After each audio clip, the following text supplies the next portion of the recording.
ज्ञान व्यापी प्रकरण को अब मैं ज्ञानवापी नहीं कहूँगा, मैं या तो श्रृंगार गौरी कहूँगा या विश्वेश्वर भगवान कहूँगा।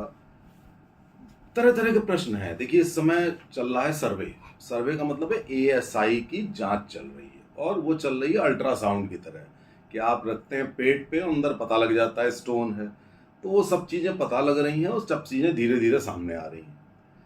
अब कुछ प्रश्न जो आप अभी चर्चा कर रहे थे, उन प्रश्नों के बारे में उत्तर दे दूं कि जो ये पक्ष है, अभी एक बार फिर डेट पड़ी थी कोर्ट में, तो मुस्लिम पक्ष ने ये बोला, अब जरा देखिए कि जब ये ज्ञानवापी बनी थी मस्जिद, उस समय औरंगजेब शासक था, वो राजा था। तो उस समय लिहाजा जो ये मस्जिद बनी, तो ये जो लैंड है ये वक्फ बोर्ड की है। अब ये लॉजिक है। तो इसके अनुसार तो बगल का जो विश्वनाथ जी का मंदिर है वो भी हुआ वक्फ बोर्ड का, पूरा बनारस हुआ, सारे मंदिर हुए वक्फ बोर्ड के, आधा पौना भारत भी पूरा वक्फ बोर्ड का हो जाना चाहिए। तब तो फिर इस लॉजिक से तो ये हुआ।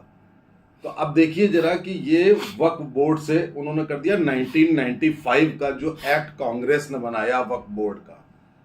अभी तक ये 1991 का वर्शिप एक्ट की उल्लंघना कर रहे, वो दे रहे थे कि वर्शिप एक्ट के अनुसार आप छू नहीं सकते, जबकि ये गलत है, ऐसा प्रावधान नहीं है।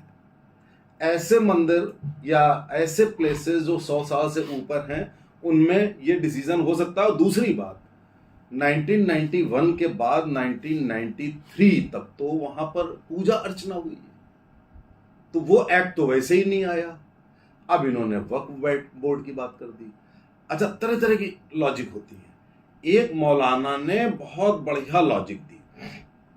उन्होंने कहा कि साहब ऐसा है कि जब औरंगजेब आया था तो उस समय पूरा का पूरा हिंदू समाज, मतलब मेजर चंक, वो इस्लाम में कन्वर्ट हो गया था। तो जब वो कन्वर्ट हुआ था तो उस समय केवल वही नहीं कन्वर्ट हुआ, उसके मंदिर भी कन्वर्ट हो गए थे। तो ये जो ज्ञानवापी मस्जिद है, ये उसी का पार्ट है कि वो साहब थे, तो इसलिए वो मंदिर भी कन्वर्ट हो गया मस्जिद में। इसीलिए वहां पर अंदर त्रिशूल है, वहां नंदी हैं, वहां मूर्तियां हैं, कलाकृतियां हैं। तो उसका एक्सप्लेनेशन इन मौलाना ने कहा कि साहब मंदिर भी कन्वर्ट हो गया मस्जिद में। Strange logic. लेकिन जो दोनों मैंने लॉजिक बताए आपको, एक ये और इसके पहले जिन्होंने वक्फ बोर्ड पे कह दिया कि ये दोनों इनडायरेक्टली एडमिशन है कि वो मंदिर उनके द्वारा, हम तो हमेशा से कह रहे हैं, लेकिन उनके द्वारा ये एडमिशन है कि वो सब मंदिर है। और एक और आप जरा सोचिए, एक बार अभी मैं देख रहा था किसी को कहते हुए कि भाई साहब एक बात बताइए कि औरंगजेब या मुगलों को मस्जिद बनाने की जगह मंदिर के बगल में या मंदिर तोड़ के ही बनाने की क्या आवश्यकता पड़ती थी? पूरे भारत में जमीन ही जमीन थी, जंगल के जंगल पड़े हुए थे, जरा सी जनसंख्या थी और विशाल काय जमीनें पड़ी हुई थी। तो भैया वही वाली बात कि एक ही जगह पर क्यों भैया बनाओगे, तुम अपनी वहां बना सकते थे। ये अपने आप में प्रूव करता है कि आपने मंदिर तोड़े और उस पर मस्जिदें बनाई। तो अभी ये काशी मथुरा और ये अयोध्या की बात ही नहीं है। अयोध्या का मामला तो फिर हल्का सा कॉम्प्लिकेटेड था कि अयोध्या में वहां पे मंदिर नहीं दिख रहा था, वो वहां मंदिर जमीन के नीचे था।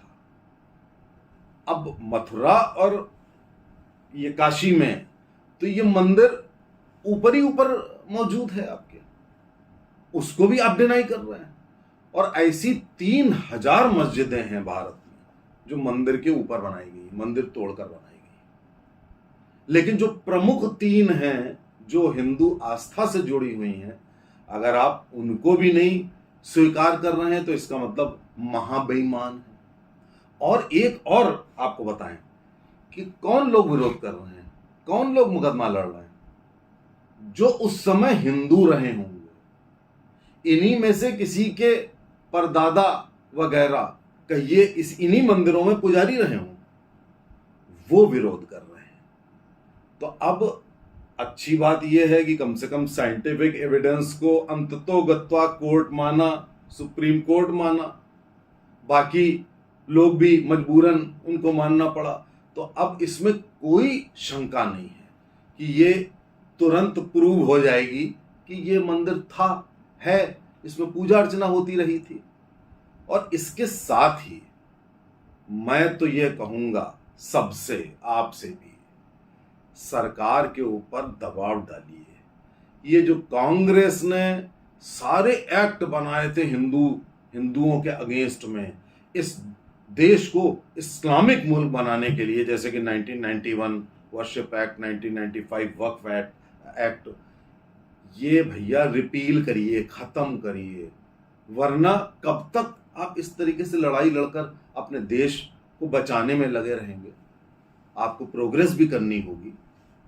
तो सबसे पहले इन कानूनों को खत्म करिए, उसके बाद अपने प्रमुख केंद्रों को तो रिस्टोर करवा लीजिए, क्योंकि ये ऐसे मानने वाले नहीं। जय हिंद, जय भारत। चैनल को सब्सक्राइब करिए।